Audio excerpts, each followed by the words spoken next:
News.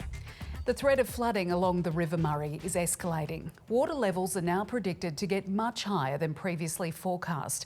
As communities continue to prepare for the worst, the Premier and his ministers visited the Riverland to deliver the latest update and promise more support. Claire Campbell joins us now live from Renmark. Claire, just how bad is the flooding expected to be? Jess, there's now expected to be anywhere from 15 to 45 more gigalitres of water a day flowing down the Murray, and authorities say that's likely to inundate more than 1,000 properties through the Riverland and the Murraylands. Evacuations are already beginning in those areas most at risk. Now, also of concern for the first time in South Australia is the risk of a black water event. Black water reduces oxygen levels in the river and it kills fish. If that occurs here, it's expected to threaten the already vulnerable Murray cod. Now, the worst of the flooding is still expected to hit here in South Australia in early December. Higher waters and for longer. That's the new flood forecast for South Australia, abruptly ending the busiest season for River Murray houseboat operators. We basically went from trading, quite busy, turning over a lot of money every week, to just nothing. We cannot operate, so stop dead in the water.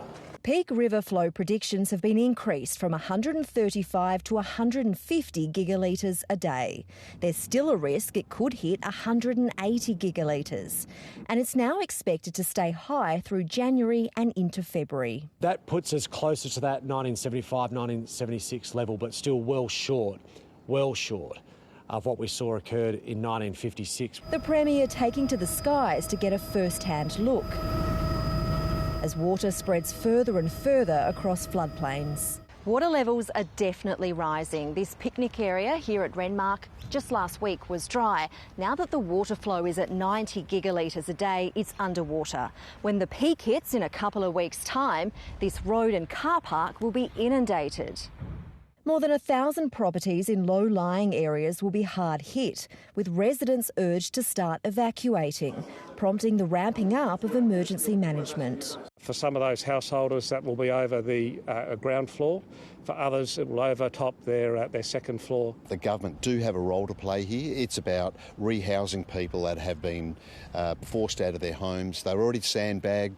You know, they potentially will lose the lot. As work to shore up levees continues around the clock, thieves targeted the site, stealing batteries and fuel cans from vehicles overnight. To take advantage of this situation just seems like a really rotten act, and it's out of step with what that community is doing right now. Repairs on only 6 of 38 kilometres of levees have been completed, but authorities are confident it will be ready in time and will hold back flows up to 210 gigalitres. There's no need to panic. Renmark and the other Riverland towns are all going quite well, but we need to have the tourism people to still keep coming to our area. We've been through COVID. We are resilient, and we'll do whatever we can to weather the storm and make sure we're here on the other side for when it comes good again. But not everyone's protected by the levees. The government promises a support package is coming, but is still at least a week away. Claire Campbell, ABC News, the Riverland.